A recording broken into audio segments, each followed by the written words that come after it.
My kind of perspective on diet sometimes is if someone goes from no diet, so let's say you're eating fucking trashy food, McDonald's, to having any structured diet, so whether it's keto, vegan, carnivore, it's going to be an improvement. Yes. It's not an optimization, but it's just an improvement, right? It's like even at the mental level, right? Even at the mental level, because it allows you to start building these filtration systems for food. You start checking the ingredients. Well, what the fuck is red 40 tint? What is this Chinese chemical that they're putting in my food? Well, it's poison. Okay, well, what are processed industrialized seed oils, and what is it doing to inflammation and cholesterol? Oh, well, let me look into that.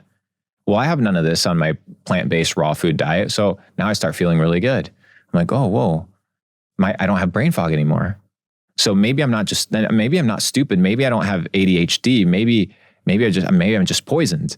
And the rabbit trail begins once again. So it's about instilling the self-regulation that we talked about, and now being more conscientious towards your decision-making process. At the same time, you don't want to go into the vegan diet, which is why I said the raw vegan diet, where you're out here eating the Impossible Burger, which is basically industrialized processed seed oils packaged and isn't really food. Did you have any supplementation with that, whether it's tablet or even like powders, for instance? I didn't do any supplementation at that time, simply because I try to avoid any sort of supplements that are unnatural. Yeah. But yeah. What's your take on supplements? They're great, depending on which ones you take. And in terms of like the sources of where they come from? Yeah, like you need to study the sources of the supplements. Ideally, if you're going to be taking supplements, I would recommend creatine monohydrate as kind of like one of these building blocks. Magnesium, if you have a hard time sleeping, magnesium is super good for you. And I try to keep it light on the supplements. I want to make sure that I'm getting most of my food and nutrients from the food that I eat. But with that, you also have the bullshit and the psyops of them controlling the food. And when you have industrialized kind of food production, you also lose a lot of the nutrient dense kind of properties of the food. So the food doesn't taste the same. There's a reason why you eat inorganic fruit and it tastes like shit and it tastes like gross.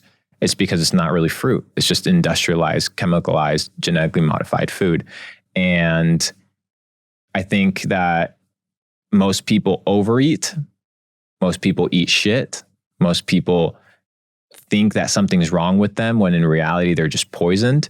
And once you begin to break from a couple of these habits, you begin to realize, oh, this is a better life. And then you realize that food isn't only used to keep you stupid, but it's also an addiction, right? So why wouldn't big food companies want to create addicting factors or addicting properties to your food so that they keep you hooked? I mean, look at, not going into crazy conspiracies, but look at Kobe Bryant, right? When his helicopter crashed, which is crazy to think about, he was actually in the middle of a lawsuit. He was about to start to testify against the supplement brand that he had partnered with because they had found traces of methamphetamines inside the pre-workout. It's just to hook motherfuckers, right? So fucking hell.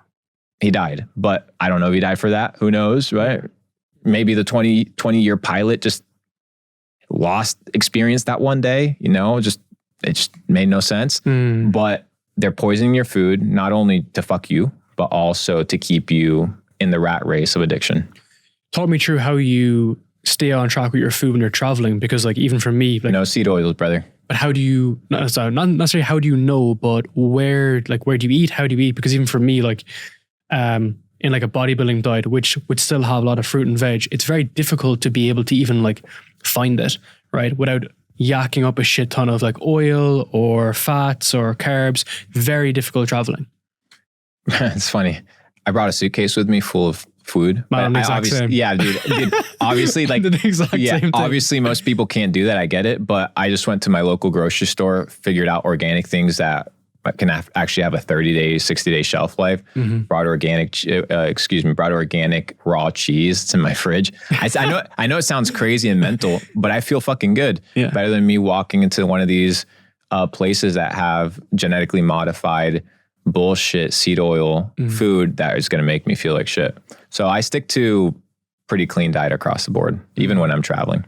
But Asia's hard, bro. Asia, it's a little bit difficult with the food. I think it's oil, right? Yeah, I think Europe is really, really good. most of Europe with getting rid of genetically modified and highly processed foods. And in the US, even though it's fucked up, you can still have pretty decent alternatives. My opinion on the US is quite strange. Tell me. So my partner is from America, and first time I went to America was last year for the podcast. And I'm very split. I think on one side, it's impossible to be poor because there's so much opportunity. On the other side, I think it's so hard to be rich because people are oppressing you. On one side, I think it's impossible to be skinny and fit because the food is so bad. On the opposite side, I think it's so difficult to be fat because there's whole food and there's a lot of good food companies there. So it's so wide, and in between you have everybody.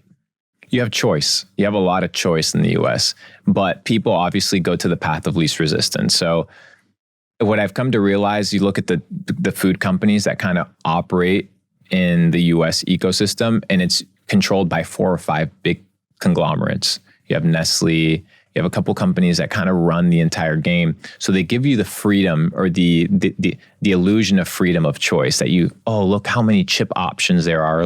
Look how many canned meal options there are. Look how many different recipes that I can actually cook up. And then you look at the ingredients and they're all altered versions of the exact same thing. For example, you go to the United States early in the morning, 5, 6 in the morning, and you have 4 or 5 restaurants, McDonald's, Chick-fil-A, Burger King, and Taco Bell. And in the morning at 4, 5, 6 in the morning, you have Cisco, which is the food company that delivers all the same ingredients to all the businesses the same way. So yeah, they'll add a couple spices, a couple ingredients, but it's an illusion of choice. You don't really have a choice.